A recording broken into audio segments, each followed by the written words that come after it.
السلام عليكم ورحمة الله وبركاته. حمدي فتحي طلب حسم مصيره من العرض القطري. أيمن أشرف يرد على كولر بتحرك مفاجئ.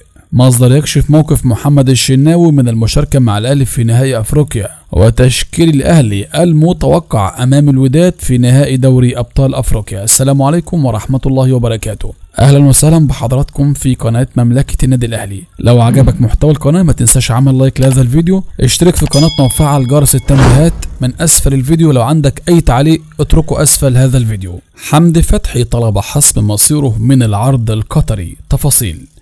كشفت مصادر إعلامية عن طلب حمدي فتحي عقد جلسة مع مارسيل كولر المدير الفني للأهلي ورئيس النادي لمعرفة مصير العرض القطري الذي تلقاه من نادي الوقرة.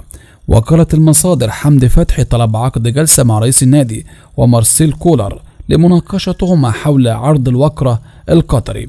حمدي فتحي يريد معرفة رأي كولر في الرحيل، كما أنه يريد إقناعه بالموافقة على رحيله وأن هذا هو الوقت المناسب لخوض تجربة جديدة. ومن ناحية أخرى يريد الحديث مع رئيس النادي حول قيمة العرض الكبير الذي تلقاه، ولكن كل هذا تأجل إلى ما بعد إنهاء بطولة دوري أبطال أفريقيا. أيمن أشرف يرد على كولر بتحرك مفاجئ.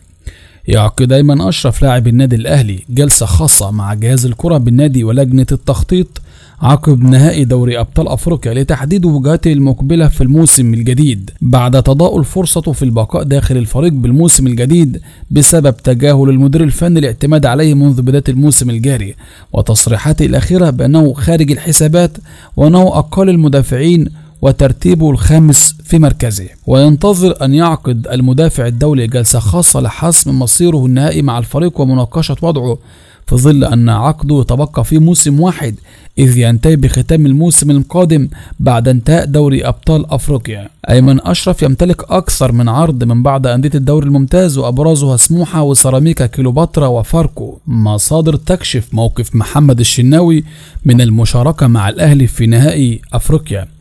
كشفت مصادر من داخل الأهلي أن محمد الشناوي حارس مرمى النادي سيكون جاهز للمشاركة أمام الوداد في ذهاب نهائي دوري أبطال أفريقيا، والمقرر إقامته يوم 4 يونيو الجاري على استاد القاهرة.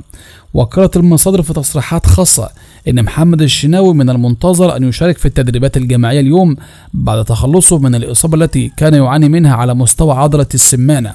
وأكدت أيضا أن الشناوي تحسنت حالته كثيرا خلال البرنامج التأهيلي الذي خضع له خلال الأيام الماضية منذ إصابته في مباراة الترجي التونسي. وأضافت أن حارس الأهلي جاهز لحماية عرين المرد الأحمر في ذهاب نهائي دوري أبطال أفريقيا. تشكيل الأهلي المتوقع أمام الوداد المغربي في نهائي دوري أبطال أفريقيا. النادي الأهلي سوف يستضيف نظيره الفريق الوداد المغربي في ذهاب نهائي دوري أبطال أفريقيا الأحد القادم 4 يونيو. ويعود محمد الشناوي حارس مرمى النادي حال تخلصه من الإصابة التي ضربته في السمانة، في الوقت الذي لم يتضح موقف حمدي فتحي لاعب النادي من الإصابة التي ضربته في العضلة الخلفية. تشكيل الأهلي المتوقع: حراسة المرمى محمد الشناوي، خط الدفاع علي معلول ومحمد هاني ومحمد عبد المنعم وياسر إبراهيم، في خط الوسط عمرو السولية أو حمدي فتحي وأليو ديانج ومروان عطية وحسين الشحات بيرسي تاو، خط الهجوم محمود عبد المنعم كهربا. لو عندك تغيير في هذه المراكز بين لاعيبة أخرى اكتبه في التعليقات أسفل الفيديو. أشوفكم على خير. السلام عليكم ورحمة الله وبركاته.